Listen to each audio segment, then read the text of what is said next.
اسلام آباد میں پاک فضائیہ کے گروپ کیپٹن عاصم طارق کے قتل کیس نے پورے ملک کو ہلا کر رکھ دیا۔ دن دہاڑے ایک ذمہ دار شہری کو صرف اس لیے جان سے ہاتھ دھونا پڑا کہ انہوں نے ایک لڑکی کو مبینہ تشدد سے بچانے کی کوشش کی۔ تاہم اسلام آباد پولیس نے صرف 9 گھنٹوں میں ملزم سعد عباسی کو گرفتار کر لیا۔ اس گرفتاری کے پیچھے سیف سٹی کیمرے، مصنوعی ذہانت، ڈیجیٹل شواہد، روایتی پولیسنگ اور ایک بائکر ڈرائیور کا کردار کس طرح فیصلہ کن ثابت ہوا۔ اسلام آباد کے ایک بائکر ڈرائیور کے لیے یہ صرف 300 روپے کرائے کی ایک عام سواری تھی، لیکن اسے معلوم نہیں تھا کہ یہی سفر چند گھنٹوں کے بعد ملک کے سب سے اہم قتل کیس کی تفتیش کا مرکزی نقطہ بن جائے گا۔ اتوار کی صبح تقریباً 11:30 بجے 9th ایونیو پر سعد عباسی اور نمرا کے درمیان تلخ کلامی شروع ہوئی۔ دونوں میلڈی میں واقع ایک کیش اینڈ کیری اسٹور میں ملازم تھے اور چند روز قبل ہی ایک دوسرے سے واقف ہوئے تھے۔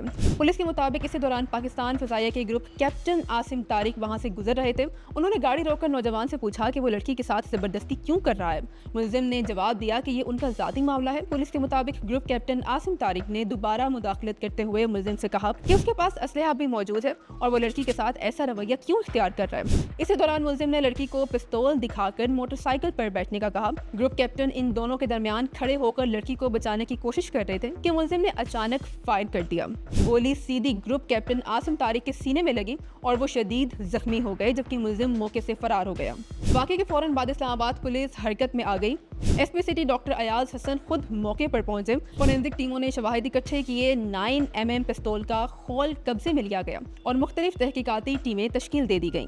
سیف سٹی اور نجی کیمروں کی فوٹیجز کا جائزہ لیا گیا تو معلوم ہوا کہ ملزم غوری ٹاؤن پہنچا، اپنی موٹر سائیکل ایک گھر کے سامنے کھڑی کر کے اس پر کپڑا ڈال دیا تاکہ شناخت نہ ہو سکے۔ اس کے بعد اس نے ایک بائک بک کی، مارکیٹ سے سبز شرٹ تبدیل کر کے نیلی شرٹ خریدی، جبکہ اسلحہ موجود بیگ ایک فارمیسی پر امانت رکھوا دیا۔ پولیس کے مطابق اسی مرحلے پر بائکیا ڈرائیور تفتیش کا اہم کردار بن گیا۔ ڈرائیور نے بتایا کہ ملزم پہلے گوری ٹاؤن مارکیٹ گیا، پھر اسکائی ویز بس اڈے جانے کا کہا۔ 300 روپے کرایہ طے ہوا، مگر منزل پر پہنچ کر اس نے صرف 250 روپے ادا کیے۔ یہ معلومات ملتے ہی پولیس اسکائی ویز اڈے پہنچی، جس بس کے ریکارڈ سے سعد عباسی کا نام، شناختی کارڈ نمبر، موبائل نمبر اور سیٹ نمبر حاصل کر لیا گیا۔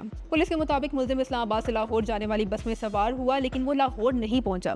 راستے میں بھیرے کے مقام پر بس سے اتر گیا تاکہ پولیس کو گمراہ کر سکے۔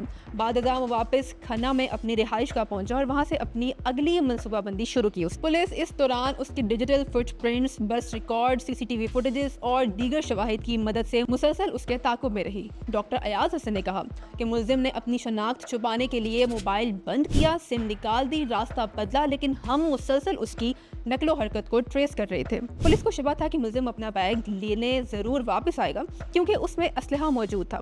دوسری جانب ملزم نے ایک ریڑھی والے کے موبائل فون سے اپنے دوست کو کال کی اور موٹر سائیکل کے بارے میں معلومات حاصل کی۔ شام ہوتے ہی وہ گوری ٹاؤن کی اس فارمیسی پہنچا جہاں اس نے اپنا بیگ رکھا تھا، لیکن اسے معلوم نہیں تھا کہ پولیس پہلے ہی وہاں موجود تھی۔ جیسے ہی ملزم بیگ لینے پہنچا، پولیس نے اسے موقع پر گرفتار کر لیا۔ پولیس کے مطابق اس پورے آپریشن میں مصنوعی ذہانت کا بھی استعمال کیا گیا۔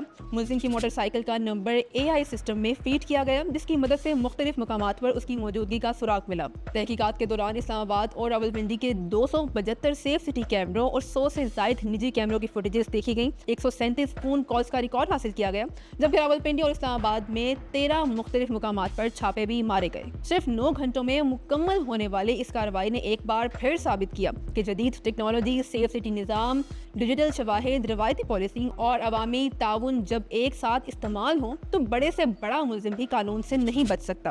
دوسری جانب گروپ کیپٹن عاصم طارق نے ایک ذمہ دار شہری کے طور پر ایک خاتون کی مدد کرنے کی کوشش میں اپنی جان قربان کر دی اور اب پورا ملک ان کی جرأت اور بہادری کو خراج عقیدت پیش کر رہا ہے۔ ایسے مزید اپڈیٹس کے لیے فالو کریں ہمارا چینل لفظ میڈیا آفیشیل۔